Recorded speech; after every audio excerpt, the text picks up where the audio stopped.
sports in England, in Europe, has come out and described it as disgustingly outrageous showboat in football history.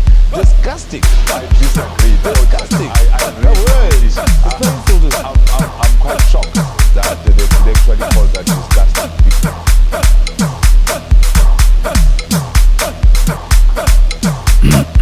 So, if you're wondering what the hell you just saw, that is Kazi Flava, African street football, showboating, whatever you want to call it, and the point is to beat your opponent in the most humiliating way imaginable. And if you're thinking, oh, no one could get away with that in Europe, you're very much wrong. Half of the clips you've just seen were taken straight from Premier League matches. This is Yannick Bolasie, the man who brought African showboating to England. Defenders just didn't know what to do with him. Half the time they were left dumbfounded trying to figure out what the hell you just done. The fans couldn't believe their eyes either. They just kept chanting, "Are you sure he went Brazilian?" Before tragedy struck, he was so good, people used to joke that he should be the first player to get 6-star skill moves on FIFA, and at his peak, he became the second most expensive African player of all time. Look, if you think Jamie Vardy was a miracle, let me tell you, this guy wasn't far off. Despite growing up in England, by the time he turned 16, he had never even stepped foot into an academy. His real dream was to become a rapper. It was just that one day, according to Bolasie himself, he was watching Henri on the TV and thought to himself, well, I guess I could give it a try. But after only 4 months trying out for an academy, he just got bored of it. Instead, he gave up on all of that and went straight to playing for his local team in the 8th tier of English football, where they paid him £20 per match and gave him a free burger for every goal he scored.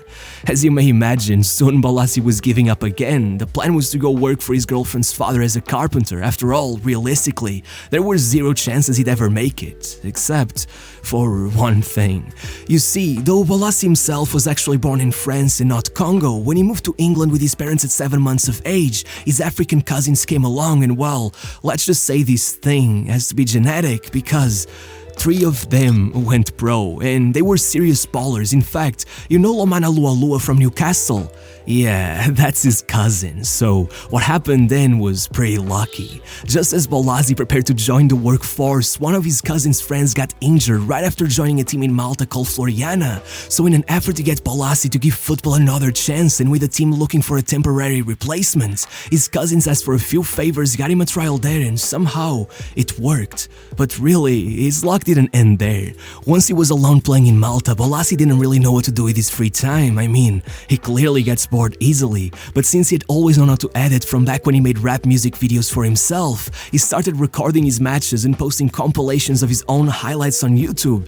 And I kid you not, one day he sent those links to his cousin's agent. The guy passed them around, and his talent must have been glaringly obvious, because out of nowhere, he had clubs from all over Europe coming for him. Offenheim, Sturm Graz, Leicester, Plymouth Argyle. It was unbelievable. In the end, he picked Plymouth because he just wanted to go back home, and after all, back then, they were doing better than Leicester. But once at the club, it was immediately clear they did not believe he had what it took to slide right into a championship team, so they kept trying to send him on loan, and it was harder than you may have expected.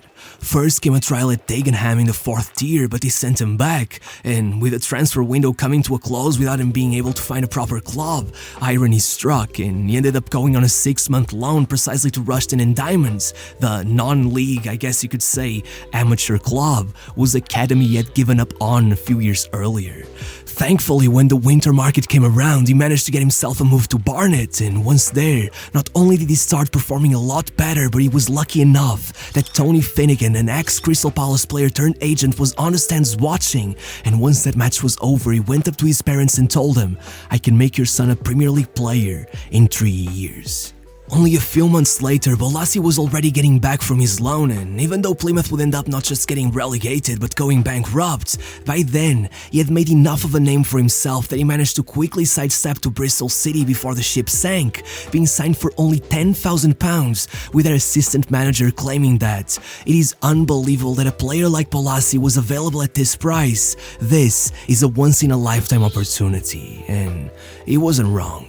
8 months later, with his team about to succumb in their relegation showdown against Coventry, it was Bolasie who came on late and scored a goal that damn near saved the club. And so, once the season was over, not only was he voted the club's Young Player of the Year, but he achieved all of that while legendary scout and at the time Crystal Palace manager Dougie Freedman watched him closely. And the result was simple. Only a year after arriving at Bristol for about the value of a used Honda Civic, he was being valued at £500,000, and now all he had to do was get Palace back to the Premier League. When he arrived at the club, they were sitting bottom of the table with 3 defeats in the first 3 league matches. The fans were already preparing for a crisis. Everyone could see how much they depended on Wilfried Zaha, so every manager would put 3 defenders on him and he was done. But well, one of the first things Freedman asked Bolasie was whether he thought he could be as good as Zaha, and he replied, "I'll be better." By October, not only were Palace far from the bottom of the table, but with Bolasie and Zaha scrambling the brains of every defender who came in their way, they were already in the top 4 on their way to the promotion playoffs. As Bolasie himself said, "On my first season, nobody knew about me. Every defender concentrated on Zaha, so I was always free to do something special." For the rest of the year, he gave the club everything he had. It seemed nothing could stop him. Not when Dougie Freedman controversially left in the middle of the season, not when the Congolese national team called him up. Even then, he said the only thing that mattered was getting Palace back to the top. And when the promotional playoff semi-finals did come, with Palace 160 minutes into the tie and still without a goal, it was Bolasie who pulled off some magic to put them in the final. But somehow, when the day came, he wasn't on a starting 11. He had sacrificed everything for that moment. He had helped jumpstart Palace's second golden era. Hell, he was on a Championship's Team of the Year, and still, no matter what, when they won, he was there with a smile on his face, celebrating arm in arm with Zaha. That's just the kind of guy he was. He didn't just bring the flair, he had the work rate and mentality to go along with it. There was only one problem: he couldn't score. As Palace's assistant manager said, every game he'd go past 3 or 4 players at pace using the most wonderful skills, but when it was time to shoot, he would overhit it and the ball would fly 6 feet above the bar. Just as it was becoming more and more worrying that Bolasie lacked any formal academy training, the next year, he went a full season without scoring. This would have been unacceptable for any other Premier League forward, but when it came to Bolasie, it didn't matter. That year, even with Zaha leaving to United just as the club took the step up to the top flight, Bolasie completely took over the team's creative side and led them to one of their greatest ever seasons. Not just managing to survive relegation for the first time in the Premier League era, but almost clutching a top 10 finish. With every match, it became more and more clear that no defender in the world could stop him, with manager Tony Pulis at one point claiming that Bolasie smashed Kyle Walker so bad, he forced Redknapp to sub him off and change his tactics. But still, no match that season could compare to the one that became known as Cristamboul.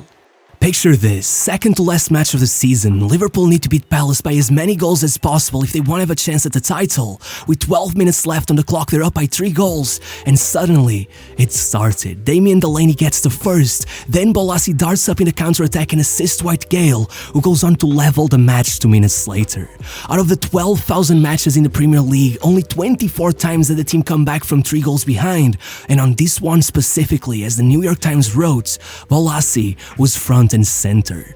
Liverpool's right back Glenn Johnson was humiliated by him so many times that night, the pundits criticized him so harshly he ended up having a public meltdown on Twitter.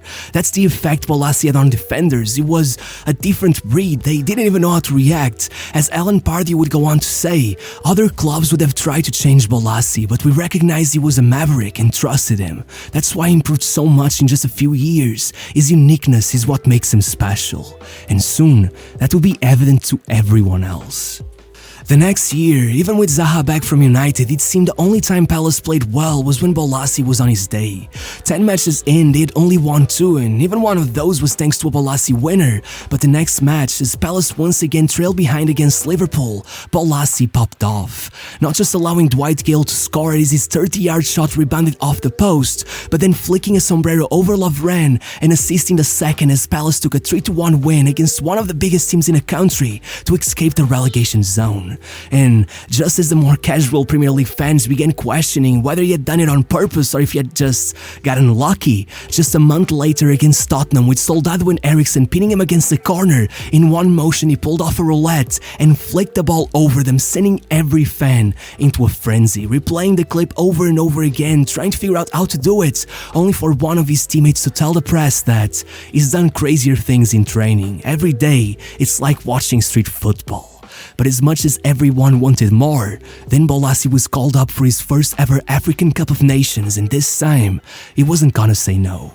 Right on the first match, he scored the equalizer to clutch the draw, but once they found themselves 62 minutes deep into the quarterfinals, losing 2-0 precisely to their rivals, well, the other Congo, turning that game around meant everything to the fans, and so Bolasie showed up yet again, assisting their first goal and jump-starting the comeback that eventually allowed the Democratic Republic of Congo to take the bronze medal, their best finish since they had won the competition 47 years earlier. And guess what? Once the team of the tournament came out, aside from their goalkeeper, Bolasie was the only Congolese player to make the list. And if it seemed things couldn't get much better, then on his first game back in the Premier League, he came in late against Newcastle to assist the equalizer, then pulled off 2 incredible assists versus QPR, but nothing compared to what he did against Sunderland. After a goalless first half, midway through the match, Alan Pardew decided to try out playing Bolasie in a more central role, and damn. 3 minutes in, he was already assisting Glenn Murray. 2 minutes after that, he had scored his first with a true striker's finish. In the very next attack, he lobbed the keeper to score another. And only 11 minutes after the first goal, he completed his hat-trick by dribbling the keeper and then a defender before smacking it into the open net. As he ran to celebrate, the fans began chanting, "It's like we're watching Brazil." And one thing is sure, that looked nothing like Crystal Palace. Not a single one of their players had ever scored a hat-trick in the Premier League, let alone one of the fastest in its history. I can't even imagine what would have happened had Pardew not subbed Bolasie off so soon after his third goal. But regardless, after ruining Gerrard's last ever match at Anfield, beating Liverpool 3-1 yet again, this time getting another assist and hitting the post, and at one point even sweeping the ground with his hand before going past Dejan Lovren, I'm guessing they thought to themselves, well, if we can't beat him, we might as well join him. And with a 25-year-old leading the league in successful take-ons alongside Hazard, Sanchez, Coutinho and Sterling, they joined Tottenham in the chase for his signing, putting down £20 million, only for Pardew to tell the press that he'd only sell him for 40 to 60 million, knowing damn well that at the time, that would have made him the most expensive player in the league's history. In other words, he wanted to keep him around, and for a good reason. The next season, he began experimenting with getting Bolasie back in that central role, and the results were stunning. Even though from October to New Year's, Bolasie would not get on the score sheet in any of the games he played in the wing, on the 3 occasions in which he played him in the center, he yet again scored as they beat Liverpool, then got a brace against Newcastle and assisted their only goal versus Southampton. But just as everyone began wondering if the final form of Bolasie had been unlocked, he tore the muscle of his calf, and over those 2 months without him, the same team that had been sitting just below the top 5 went completely winless. There was no doubt Bolasie was the heart and soul of that squad, and once he was back, knowing that any hope of finishing in the top 7 was lost, I guess they realized there was only one other way to make history by leading the club to Europe for the first time ever, so he gave everything in the FA Cup, winning a penalty with 4 minutes left in a goalless quarter-final, and then scoring the opener in the semis to lead Palace to the final for only the second time in their history. The day of the match, it all seemed straight out of a fairy tale. Growing up, Bolasie could see Wembley Stadium straight from his bedroom window. The date of the final coincided perfectly with the birthday of his mom, who still lived in that same house only a few blocks away. But even though they pushed United into extra time, even though it seemed like destiny, in the end, they lost. No matter what, the transfer offers kept coming in. Tottenham especially seemed to be all over him, but with Bolasie being an Arsenal fan, he didn't really like that idea. And so, with billionaire Farhad Moshiri buying Everton and handing Ronald Koeman a £100 million transfer budget, he completely hijacked the transfer, offering Palace a deal worth £35 million. Not just making Bolasie Everton's all-time record signing or Palace's biggest ever sale, but the second most expensive African player of all time, just £1 million shy of Sadio Mane, who had just moved to Liverpool. All less than 10 years since he had been playing for £20 a game, and when confronted by a reporter with the fans' worry that it turned out to be yet another disappointing signing after the likes of Schneiderlin, Klaassen and Iwobi, he replied, "I know I am worth it." But in reality, Bolasie would turn out to be one of Everton's worst ever signings. To start off, everything seemed incredible. Bolasie and Lukaku were completely in tune with each other. They even spoke the same Congolese dialect, so defenders couldn't even understand what they said to each other. Bolasie himself even went on an uncharacteristic run of 5 goal contributions in just 7 starts. But then they played United, and in a duel with Anthony Martial, Bolasie didn't just rupture his ACL, he ruptured his meniscus as well, and that's what you call a career ender. Even after 11 months out, Bolasie felt like he was being rushed back into the pitch, claiming that Everton's medical staff hadn't taken proper care of him, that even though he stayed extra hours at their grounds every day for over a year, when his old Crystal Palace physio examined him, he was shocked at how weak his knee still was, and with Marco Silva arriving and bringing with him new record signing Richarlison, Bolasie was replaced and he just couldn't accept that. Even with Leicester trying to bring him in to replace Mahrez and Palace trying to work out a comeback, he insisted on going on loan, hoping he could earn back his place at Everton. First it was Villa, then Anderlecht, Sporting and Middlesbrough. Towards the end he even stayed with the under-23s for 6 months, but eventually had to leave the club. And at that point, between wages and his transfer fee, it had cost him about £1 million for every game he had played.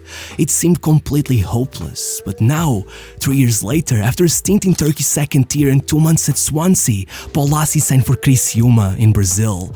The man with all the flicks and tricks left for the land of beautiful football, and only a few weeks ago, he led the club to an historic 4-0 win over Vasco da Gama. He scored, he assisted twice, he attempted a bicycle kick and did whatever this was. Suddenly, once more, the fans were chanting, "Are you sure you ain't Brazilian?"